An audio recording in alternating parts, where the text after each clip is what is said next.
El mensaje este día titula El bautismo y la llenura del Espíritu Santo. Vamos a hablar acerca de dos cosas realmente importantes, por lo menos vamos a hablar de la primera de manera profunda, pero son dos cosas importantes que nosotros como creyentes tenemos que saber distinguir. Uno es el bautismo y otra es la llenura del Espíritu Santo. Vayamos a Hechos, por favor, acompáñenme. Abramos nuestras Biblias en Hechos, capítulo 2, versos 1 al 13. Así dice la Escritura: Cuando llegó el día de Pentecostés, todos ellos estaban juntos y en el mismo lugar. De repente un estruendo como de un fuerte viento vino del cielo y sopló y llenó toda la casa donde se encontraban. Entonces aparecieron unas lenguas como de fuego que se repartieron y fueron a posarse sobre cada uno de ellos. Todos ellos fueron llenos del Espíritu Santo y comenzaron a hablar en lenguas, en otras lenguas, según el Espíritu los llevaba a expresarse. En aquel tiempo vivían en Jerusalén judíos piadosos que venían de todas las naciones conocidas. Al escucharse aquel estruendo, la multitud se juntó y se veían confundidos porque los oían hablar en su propia lengua. Estaban atónitos y maravillados y decían: fíjense, ¿acaso no son galileos todos estos que están hablando? ¿Cómo es que los oímos hablar en nuestra lengua materna? Aquí hay partos, medos, elamitas, y los que habitamos en Mesopotamia, Judea, Capadocia, el Ponto y Asia. Están los de Frigia y Ponfilia, los de Egipto y los de las regiones de África que están más allá de Cirene. También están los romanos que viven aquí, tanto judíos como prosélitos, y cretenses y árabes, y todos los escuchamos hablar en nuestra lengua acerca de las maravillas de Dios. Todos ellos estaban atónitos y perplejos, y se decían unos a otros: ¿y esto qué significa? Pero otros se burlaban y decían: están borrachos. Siempre va a haber gente que se burle de las cosas de Dios, ¿verdad? Pero recordemos que en el capítulo 1 los discípulos estaban expectantes de aquella promesa del Padre. La promesa del Padre era la venida del Espíritu Santo. Y aquí en el capítulo 2 vemos esta realidad, se registra el bautismo del Espíritu Santo, se registra la llenura del Espíritu Santo. El Espíritu Santo prometido del Padre y del Hijo vino finalmente. Aquí se produce el nacimiento al mismo tiempo de la iglesia. Cuando vino el Espíritu Santo en Pentecostés es que nace la iglesia de Cristo. Y este es un momento también de transición porque dijimos que es el fin del pacto antiguo y es la implementación, el inicio del nuevo pacto. Algo maravilloso acontece en este capítulo 2. Cuando estamos analizando, viendo, estudiando profundamente este capítulo, podemos encontrarnos ante este hecho realmente majestuoso y maravilloso, portentoso de Dios obrando y en este caso mostrando a la luz a su iglesia. La muerte y la resurrección de Jesucristo hicieron posible el establecimiento de un nuevo pacto y aquí se implementa ese nuevo pacto. Recordemos que Jesús terminó su obra y fue al Padre, y el Padre, en respuesta a esa obra perfecta de Jesucristo, envió al Espíritu Santo para que more en cada uno de nosotros los creyentes. El Espíritu Santo vino para que more en ti, para que more en mí, para que more en todos aquellos que hemos creído en Él. Entonces, amados, ¿cómo es que sucede el bautismo del Espíritu Santo? Esto ha provocado algunas confusiones en muchas personas, en muchos creyentes. Le han dado diferentes interpretaciones. De hecho, hay muchas interpretaciones que le han dado a este aspecto tan fundamental que es el bautismo del Espíritu Santo. ¿Qué es realmente el bautismo del Espíritu Santo? Recordemos en Hechos 1:5, Jesús estaba hablando a sus discípulos. Les decía: como saben, Juan bautizó con agua, pero dentro de algunos días ustedes serán bautizados con el Espíritu Santo. Y en ese contexto estaban los discípulos expectantes de ese día, y este día llegó en el capítulo 2. Jesús estaba hablando de lo que acontecería, de lo que sucedería en el día de Pentecostés, lo cual ahora sucedió. Y en el verso 1 del capítulo 2 dice: cuando llegó el día de Pentecostés. ¿Pueden fijar su mente y su corazón en esta palabra? ¿Puede repetir conmigo? Cuando llegó el día de Pentecostés. Importante. Bueno, ellos estaban juntos y estaban unánimes, dice la palabra, juntos y unánimes, ¿verdad? Ahora, ¿cuándo llegó el día de Pentecostés? No dice cuando los discípulos habían orado, o tampoco dice cuando los discípulos habían cumplido algún requisito espiritual importante. Simplemente dice cuando llegó el día de Pentecostés. ¿Qué significa esto? Lucas, quien es el escritor del libro de los Hechos, señala únicamente el tiempo divino. Y el tiempo divino era ese día, el día de Pentecostés. Sucedió cuando Dios quiso que suceda y no debido a la actividad espiritual de alguien, sin importar cuán espiritual sea ese alguien o cuán espirituales sean esas personas, sino simplemente es el tiempo divino, es lo que Dios quiso que suceda aquel día. Pentecostés. Ahora, ¿qué significa esta palabra Pentecostés? Es una palabra griega que significa 50 en orden, simplemente 50, eso es lo que significa Pentecostés. Y Pentecostés, esta fiesta, conmemoraba la cosecha del trigo. Recordemos que también Pentecostés conmemoraba la entrega de la ley mosaica. Dios había entregado la ley a Moisés y ese era el recordatorio, Pentecostés, de la entrega de esa ley. 50 días después de la Pascua exactamente aconteció. 50 días después de la salida del pueblo de Israel por el desierto a recibir la ley de Dios. 50. Eso significa Pentecostés. Y la venida del Espíritu Santo el día de Pentecostés se dio según la cronología divina. Dios lo estableció así. No porque la gente, no porque los discípulos hicieron algo en particular, sino porque Dios lo quiso así. Esa es la cronología divina y más adelante vamos a ver cómo realmente Dios se mueve según su propio propósito, según su plan. No fue una vez más en respuesta a la oración, no fue en respuesta a cumplir algunas condiciones, fue según la agenda soberana de Dios, según ese plan de redención del Señor. Así es como vino el Espíritu Santo en Pentecostés. Hace un par de semanas, creo, Israel, por cierto, estaba celebrando su Año Nuevo, la fiesta del Año Nuevo. Pero habían 3 fiestas principales y todavía algunas de estas se celebran en Israel. Estas 3 fiestas son retratos directos de la obra de Jesucristo. La primera fiesta tiene que ver con lo que nos dice en Levíticos 23, que nos habla acerca de la fiesta de la Pascua.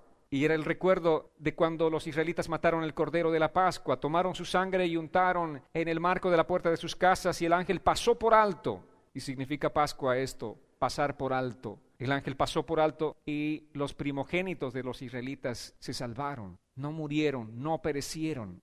Ese fue el retrato perfecto de Jesucristo cuya sangre fue derramada por nosotros el día de la fiesta de la Pascua. ¿Qué día murió Jesucristo? Exactamente el mismo día en el que los israelitas habían sacrificado sus corderos para untar o ungir las puertas de sus casas con sangre. La muerte pasó, pero no los tocó a ellos. Y en este caso Jesús murió ese mismo día, el día de la Pascua, para salvarnos, para traer la redención a nuestras vidas. Él derramó su propia sangre por nosotros para salvarnos de la condenación eterna. Entonces es el tiempo del Señor. Y la segunda fiesta de los judíos, la segunda fiesta más importante de ellos, era la fiesta de las primicias. ¿En qué consistía esta fiesta? Se celebraba al día siguiente después del día de reposo luego de la Pascua. Recordemos 3 días. Eso es lo que acontecía. Al día siguiente. Ahora, ¿cuál es el día siguiente después del día de reposo? ¿Cuál es el día de reposo? Sábado. Y al día siguiente es domingo. Entonces, al día siguiente, después de la Pascua, del día sábado después de la Pascua, inmediato, es como se celebraba la fiesta de las primicias. Esta fiesta era para celebrar las primicias de la cosecha.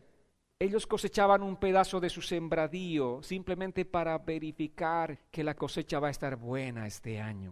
Cosechaban una parte y esa cosecha la traían delante del Señor como una primicia de que esta es la cosecha que el Señor nos va a entregar. Y esta cosecha realmente está buena y nosotros confiamos en una buena cosecha este año. Ese era el corazón de ellos y tenían toda una fiesta para celebrar esta fiesta que era de las primicias.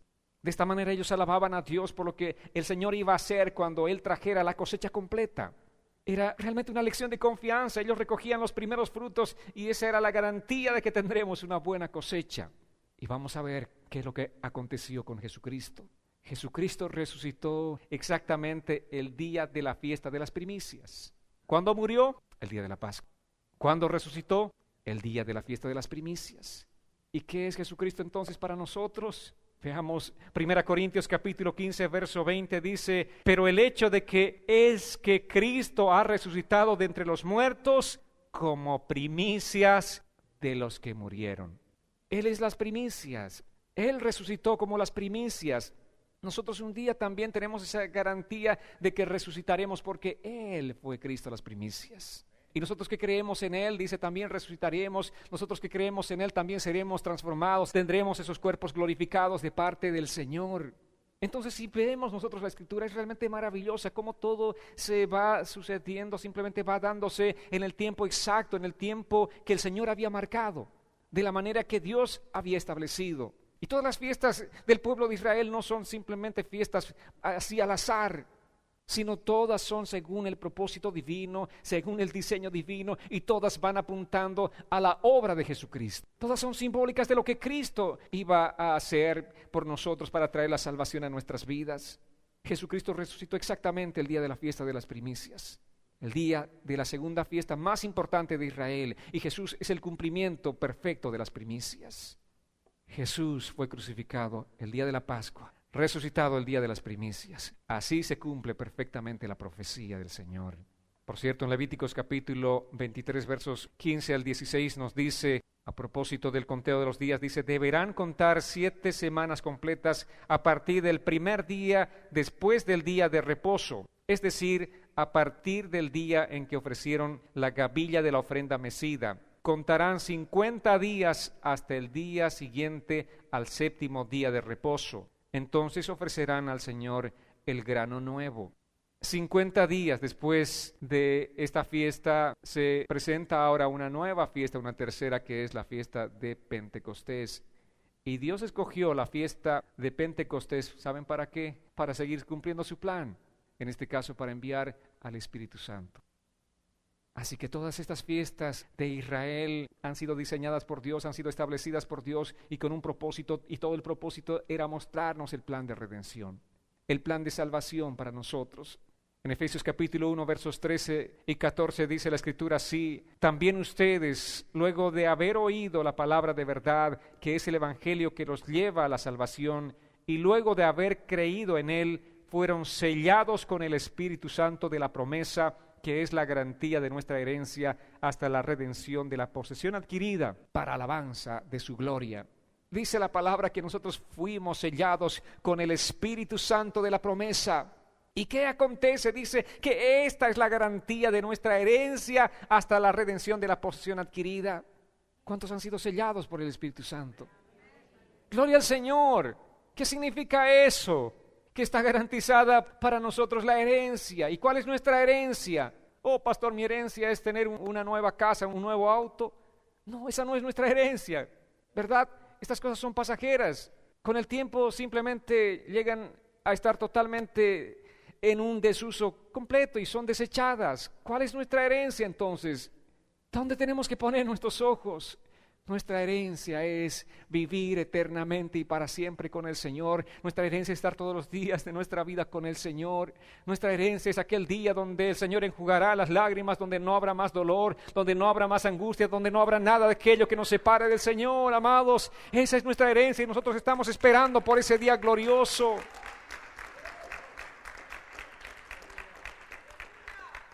Y el Espíritu de Dios dentro de nosotros es la garantía de esa herencia final completa. ¿Qué sucedió entonces el día de Pentecostés? El Espíritu Santo dice vino y ellos fueron bautizados.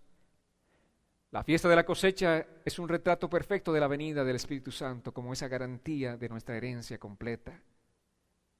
En el propósito perfecto de Dios, amados, desde hace mucho tiempo, el Señor diseñó que la iglesia nacería el día de Pentecostés, que la iglesia vendría a la luz en este mundo ese día, el día de Pentecostés, que el Espíritu Santo debía venir como las primicias de la garantía de nuestra herencia completa, así como Cristo fue las primicias y la garantía de nuestra resurrección. Cristo resucitó y eso es una garantía. ¿De qué? De que nosotros también resucitaremos. El Espíritu Santo vino en Pentecostés y es una garantía de qué. Efesios dice, fuimos sellados con el Espíritu Santo y esa es una garantía de que nosotros estaremos ahí, que nosotros poseeremos la herencia. Nuestra herencia es la vida eterna en Cristo Jesús. Amados, el que la iglesia haya nacido el día de Pentecostés no fue casualidad y tampoco estuvo relacionado con lo que los discípulos hicieron. Esta fue la promesa del Padre, ese fue el diseño de Dios, Dios lo estableció así y así aconteció. Ese fue el plan maravilloso del Señor. Por eso dice la palabra en el relato de Lucas, cuando llegó el día de Pentecostés. ¿Dónde está el enfoque? En la obra de Dios. ¿Dónde está el enfoque? En el diseño de Dios, en el propósito de Dios. Ahora, ¿cómo estaban los discípulos? Estaban, dice, todos juntos y estaban unánimes. Es un aspecto importante también para nosotros, estar juntos y estar unánimes. Así es como la iglesia tiene que estar, juntos y unánimes. No tenemos que estar juntos físicamente, pero no unánimes en el corazón. Lamentablemente así vive la iglesia en este tiempo, pero tenemos que cambiar, amados. Tenemos que estar juntos, pero también tenemos que estar unánimes en un solo espíritu, buscando las mismas cosas que Dios quiere que busquemos. Y de repente vino del cielo un estruendo como de un viento recio que soplaba. Ahora, ojo, no fue un viento, fue, dice, un sonido como de un viento. Amén. ¿Y qué más dice? De repente. Diga conmigo, de repente. Esto realmente es algo muy significativo, amados. De repente nació la iglesia. ¿Cómo nació la iglesia? Diga conmigo, de repente. De repente nació la iglesia. No fue algo así como en Año Nuevo. ¿Qué estamos haciendo? El conteo. Vamos a empezar un nuevo año. 10, 9 y todos en el conteo. 3, 2, 1 y bienvenido Año Nuevo. No fue así. Esto fue de repente. De repente aconteció algo y la iglesia nació según el poder de Dios. Los discípulos no estaban esperando que sucediera. Todo lo que sucedió fue esto, algo de repente. Y Jesús dice que viene como ladrón en la noche. ¿Y cómo viene el ladrón? De repente, repentinamente. El ladrón no hace un anuncio, tampoco hace un conteo. Él llega de repente y así es como Jesús vendrá por su iglesia. Él vendrá repentinamente o de repente. Así, de la manera repentina como la iglesia estuvo dentro, también estará de repente fuera. Llegó al mundo de repente y será sacada de repente. En el momento que nadie lo espera, nació la iglesia. Y el momento que nadie espera, la iglesia será arrebatada, sacada de este mundo. Amados, esta es la palabra. Y dice, vino del cielo un estruendo como de un viento recio que soplaba. Recuerden ustedes que el viento en las Escrituras con frecuencia es el símbolo del Espíritu Santo. La palabra en Juan capítulo 3, verso 8 nos dice así, cuando Jesús estaba hablando con Nicodemo, Él dijo, el viento sopla de donde quiere y lo puedes oír, pero no sabes de dónde viene ni a dónde va. Así es todo aquel que nace del Espíritu. El Espíritu de Dios se mueve como un viento en las Escrituras. Amén. ¿De dónde sopla el viento? ¿De dónde viene y a dónde va? ¿Alguien sabe? No, nadie sabe. No sé qué estaba pasando, pero tú estabas allí de fiesta en fiesta, de rumba en rumba, pero de repente alguien te habló de la palabra, el Evangelio de Cristo y tu corazón fue transformado, fue cambiado. Ahora simplemente estás poniendo tus ojos en Jesús, estás realmente maravillado por las obras que Dios hace en tu vida, ama la palabra del Señor, de pronto amas las alabanzas, quieres solamente estar escuchando alabanzas, llenándote de alabanzas todo el día y estar buscando la palabra. Algo pasó. El Espíritu Santo sopló y sopló sobre tu vida. Ese soplo te cambió, te transformó. Eres un hombre, una mujer completamente diferente porque es el Espíritu Santo como se mueve así, como el viento, de una manera imperceptible. Viene, no se sabe de dónde y a dónde va tampoco. Así el Espíritu Santo está obrando este tiempo en medio de mucha gente. Está tocando los corazones de las personas más duras, está tocando el corazón de aquellas personas que nosotros jamás hemos podido imaginarnos ver a esa persona, justamente a esa persona. ¿Dónde? En la iglesia. El último lugar que pensaba encontrarme con esa persona era en la iglesia, diría alguien, pero esa es la obra del Espíritu Santo. Y en este pasaje hay una palabra diferente cuando habla de viento. Dice, vino del cielo un estruendo como de un viento recio. Recordemos que la palabra traducida viento en la Escritura es la palabra neuma, pero en este pasaje específico no es precisamente la palabra neuma, sino la palabra noes. Y noes significa un golpe de aliento. Neuma es una respiración gentil y noes es algo que produjo un estruendo. Aquel ruido fue realmente algo único, amados, que aconteció aquel día. Debió haber sido un fenómeno realmente maravilloso, fue un estruendo. El sonido era como si un huracán estuviera saliendo del cielo, pero no había ningún movimiento, simplemente era el sonido de huracán. Y puedo darles este ejemplo porque nos es familiar, ¿verdad? Sabemos cómo son esos sonidos. Así aquel día había un sonido, dice, el cual llenó toda la casa donde se encontraban.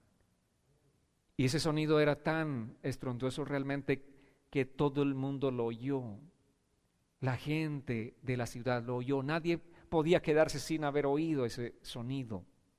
Así como el viento, el sonido del viento huracanado, nadie puede decir, oh, no supe qué pasó hace unas pocas horas.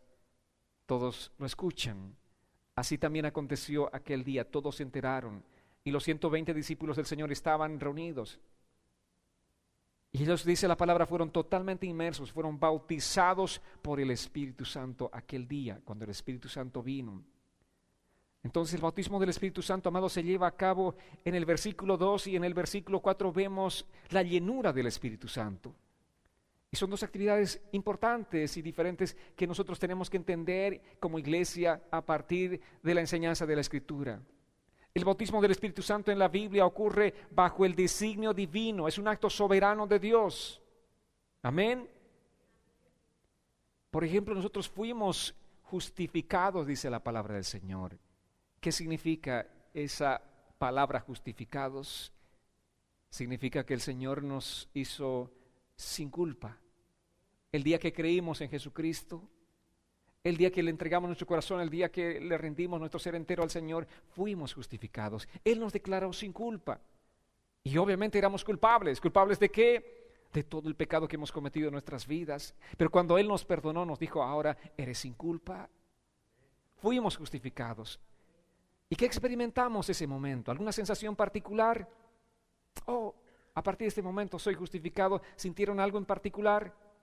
No, simplemente fue un acto soberano de Dios. Como decía la palabra, ese viento que vino, no sé de dónde vino y se fue, no sé dónde se fue, pero vino y tocó mi vida y fui justificado. También fuimos adoptados en la familia de Dios como hijos del Señor y nos sentimos algo especial ese momento. Oh, ya, ahora sí soy hijo de Dios. ¿Alguien sintió algo en particular? No, simplemente por un acto soberano de Dios nosotros fuimos hechos hijos de Dios el día que creímos en el Señor. Ahora, lo que sí se experimenta es la llenura del Espíritu Santo. Lo que sí experimentamos es cuando el Espíritu Santo te está llenando. Ay, qué paz más, ay, qué rica paz, ¿verdad? Qué hermosa paz que sentimos. O sientes como un fuego en tu cuerpo. O sientes un gozo que es un gozo extraordinario. Este gozo nadie pudo dármelo y de pronto estabas pasando una situación difícil, en tu peor crisis, en tu peor lucha, tu peor batalla ahí, tú estás postrado delante del Señor y sientes un gozo y la tristeza de pronto se esfuma. ¿Dónde se fue mi tristeza? No sé dónde, pero el Espíritu Santo me llenó y ahora estoy experimentando ese gozo. Amados, para ser lleno del Espíritu Santo, primero tienes que ser bautizado por el Espíritu Santo. Tú no puedes ser lleno del Espíritu Santo si no has sido bautizado por el Espíritu Santo. Y vamos a ver en qué consiste el bautismo del Espíritu Santo. Dice la palabra en 1 Corintios capítulo 12, verso 13, por un solo Espíritu todos fuimos bautizados en un solo cuerpo, tanto los judíos como los no judíos, lo mismo los esclavos que los libres, y a todos se nos dio de beber de un mismo Espíritu. Amén. Eso es lo que hace el bautismo del Espíritu. Sumerge en el cuerpo de Cristo a una persona en el momento de la salvación, en el momento del nuevo nacimiento. Somos sumergidos. El bautismo del Espíritu Santo es un acto por el cual el Espíritu Santo toma a un creyente y lo coloca en el cuerpo de Cristo. Lo sumerge en el cuerpo de Cristo. ¿Qué éramos antes de conocer a Cristo? No éramos miembros del cuerpo de Cristo. No éramos parte de la familia de Dios. Éramos gente extraviada, gente perdida, gente que vivía en el mundo para los placeres del mundo. Éramos ajenos, dice la palabra del Señor. Amén. Pero el día que creímos, el Espíritu Santo nos sumergió en el cuerpo de Cristo. Ahora, no es algo experimental, pero es un acto divino. ¿Cómo pasó? No sabemos, pero es un acto divino, es una obra de Dios.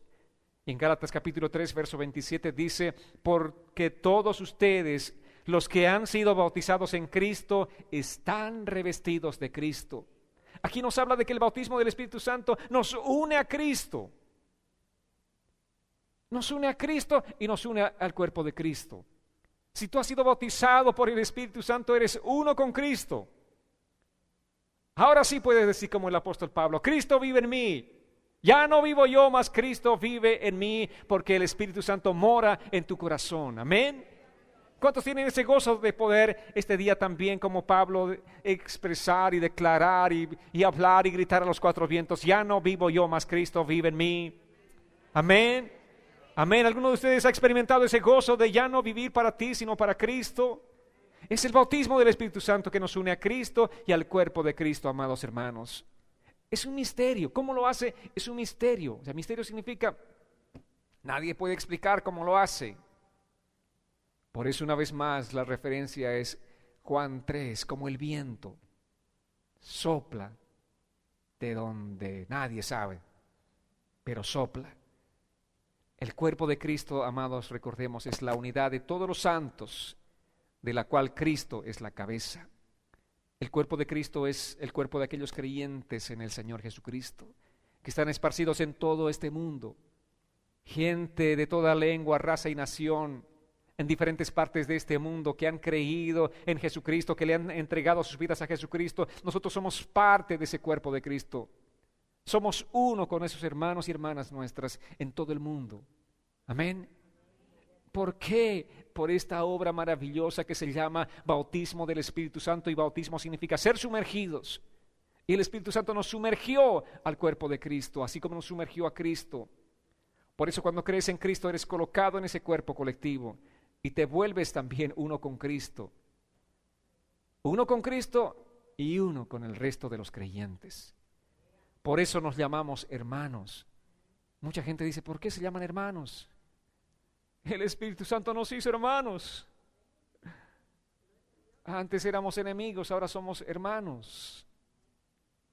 Es una obra maravillosa. 1 Corintios capítulo 6, verso 17 dice, pero el que se une al Señor es un espíritu con Él. ¿Cuántos se han unido al Señor? ¿Y qué dice la palabra? Que tú eres un espíritu con Él. Amén. Somos un espíritu con el Señor.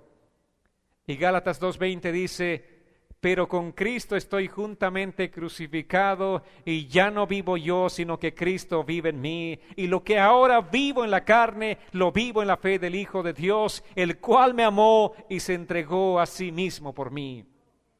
Qué maravillosa es la palabra del Señor. Cristo vive en mí. Eso es lo que está afirmando Pablo, y nosotros también este día lo hacemos con total garantía. Es la del Espíritu Santo morando en nuestro corazón, que nos hace decir y proclamar, Cristo vive en mí. Lo que ahora vivo en la carne. ¿Qué estás viviendo en la carne? Estás viviendo tus dificultades diarias, estás viviendo tus luchas de la fe, estás viviendo muchas circunstancias como todos los creyentes, pero lo que vives en la carne, dice, lo vivo en la fe del Hijo de Dios. Ya no vivo simplemente en mis fuerzas, no estoy llevando un peso sobre mis espaldas en mis propias fuerzas. Todo lo que vivo lo estoy viviendo en la fe del Hijo de Dios.